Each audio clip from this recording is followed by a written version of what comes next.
കന്നുകാലി വില വർധനവും ലഭ്യതക്കുറവും മൂലം പ്രതിസന്ധിയിലായ മാംസവ്യാപാരികൾ വർദ്ധിപ്പിച്ച വില കുറയ്ക്കാൻ തീരുമാനമായി. കേരള വ്യാപാരി വ്യവസായി കുമളി യൂണിയൻ പ്രസിഡന്റ് മജോ കാര്യമുട്ടത്തിന്റെ അധ്യക്ഷതയിൽ വ്യാപാരി ഭവനിൽ വിളിച്ചു ചേർത്ത മാംസവ്യാപാരികളുടെ യോഗത്തിലാണ് കുത്തനെയുയർത്തിയ ഇറച്ചിവില കുറയ്ക്കാൻ തീരുമാനമായത്.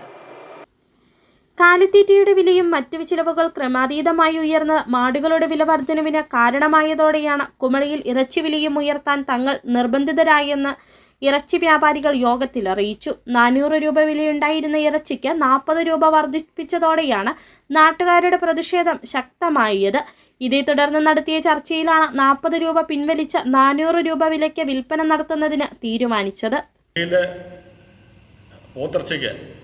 വില വർദ്ധിക്കുന്നതുമായുണ്ടായ പൊതുജനങ്ങളുടെ അഭിപ്രായം മാനിച്ച് വ്യാപാരി വ്യവസായി ഏകോപന സമിതി കുമളി യൂണിറ്റിലെ ഭാരവാഹികൾ നമ്മുടെ അംഗങ്ങളുമായി സംസാരിച്ചതിൻ്റെ അടിസ്ഥാനത്തിൽ നിലവിലുള്ള വില തുടരുവാനും അതിനുശേഷം ഒരു മാസം കഴിയുമ്പോൾ ഒരു നിശ്ചിത വില വർദ്ധിപ്പിച്ച് 20 രൂപ വർദ്ധിപ്പിച്ച് നൽകുവാനുമാണ് തീരുമാനിച്ചിരിക്കുന്നത്. കാലികൾക്ക് ഉണ്ടാകുന്ന ക്ഷാമവും വിലവർധനയും ഈ വ്യാപാര മേഖലയിൽ നിൽക്കുന്ന ആളുകളെ സംബന്ധിച്ച് കനത്ത നഷ്ടമാണ് ഓരോ ദിവസവും ഉണ്ടാകുന്നത്.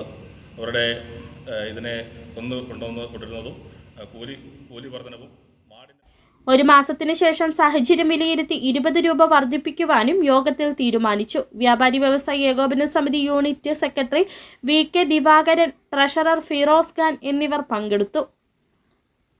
City vision, Kumily.